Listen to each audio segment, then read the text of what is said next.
Hello guys, this is Nins. Welcome sa aking walang kwentang channel. So nandito na naman tayo para sa panibagong video. Ngayon guys, ay ipapakita ko lang sa inyo yung gagamitin natin na enhanced amplifier ba to or enhanced amp na pampalakas ng ating damage. Pwede rin naman defense, pero mas pipiliin ko na pataasin yung ating damage, no? So ngayon guys, ay marami itong binili kasi nating account ay meron 19,000. Actually ito ay 20,000 eh. Pero pinataasan natin siya, unti-unti ginamit natin siya.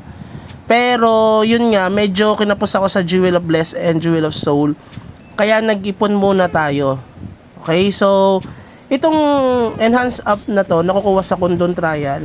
Dagdag ito sa defense natin once na pinataas natin yung ating gears. Pero kapag yung weapon ang pinataas natin, ang madadagdagan sa atin ay yung damage.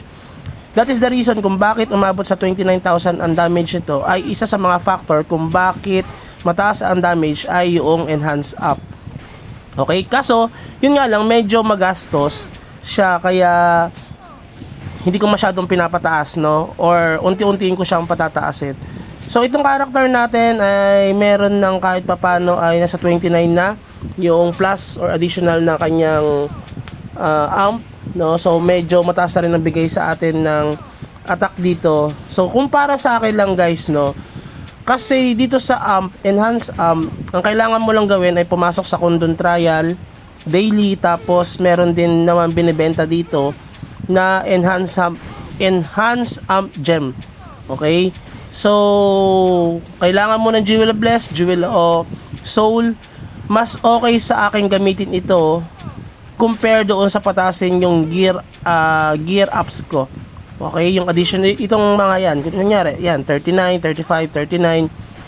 Para sa akin, mas okay ko nang gamitin itong enhanced amp kasi wala siyang failed, no? Hindi siya nagpi-fail. Kung feeling mo failure ka sa buhay mo ngayon, dito never ka magpi-fail. Okay, kasi success talaga lagi itong yung enhanced amp compare dun sa mga gears natin, kasi parang suntok sa buwan eh. Lalo na parang medyo delayed na nga ako dito, parang 39, 35 pa yung ups niya, even dito sa bagong character ko, no, na si Lalabs, no, shoutout sa'yo Lalabs. So yan, dito kapag ito pinataas mo, automatically 100% success yung kanyang additional na madadagdag sa'yo. Yan, tinignan nyo, binabanatan pa tayo. Papatayin natin yan guys, diba? Okay, umatras na nga ako eh. Gusto pang tumira ng elf. Wait lang. Yeah, pabanatan natin. Dalawa yan guys ha. Tignan nyo naman. Although 700 lang pala sila guys, no. Pero lakas din yo. Tignan nyo. Nakakaano sila sa akin. Nakakasabay. Okay. Yun ang kinagandahan dito sa Wizard. Kasi meron siyang massive, no. Parang yung malaki yung sakop ng range ng kanyang damage. Okay. Kaya kapag nagdikit sila, dalawa silang tatamaan. Meron din nata sa Blade Knight kasi parang kapag nag-teleport sa amin yung Blade Knight na malakas dito, talagang nalalagas din kami. So yun nga guys, balik tayo dito sa topic natin. Para sa akin, no, mas worth it na gamitin yung amp, enhanced amp, compared doon sa patasin nyo yung gears nyo. Although, no, baka sabihin nyo hindi naman tama yung ganun.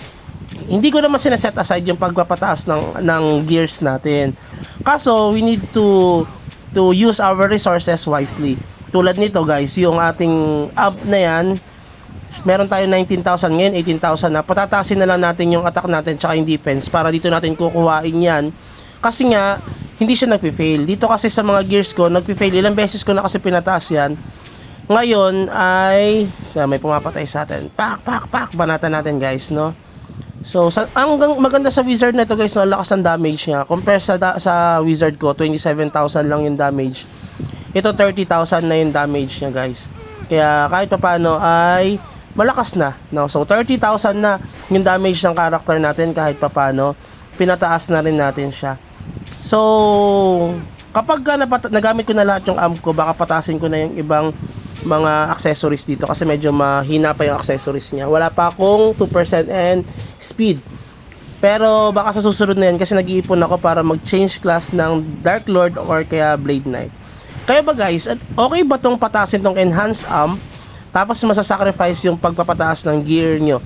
Kasi doon sa gears merong fail. Hindi ko pa alam kung paano yung technique or diskarte. Meron akong napanood dati at nagsabi rin sila sa akin na dapat marami ka daw bless, 1,000 bless and soul at para mataas yung success rate ng pagpapataas ng iyong gears. No, so ngayon hindi ko pa siya nagagamit kasi or nagagawa dahil nga ang mahal nung Jewel of Bless and Jewel of Creation. Lalo pag sobrang dami ang kailangan mo. Ewan ko kung 1,000 o 10,000 yun. Parang 10,000 siguro, no? Or 1,000 nga siguro. Para mapataas mo yung or madagdagan yung success rate ng iyong items. Okay? Nung mga gears mo. Pero para sa akin ngayon guys, ay patasin nyo rin yung amp nyo dahil isa yan sa mga nagpapataas ng ating attack, damage, and defense once na in-upgrade natin. So, yun lang siguro muna. At update ko na lang kayo sa mga susunod na video natin. So, importante yung amp natin ha. So, yun lang. And have a good day. Bye-bye.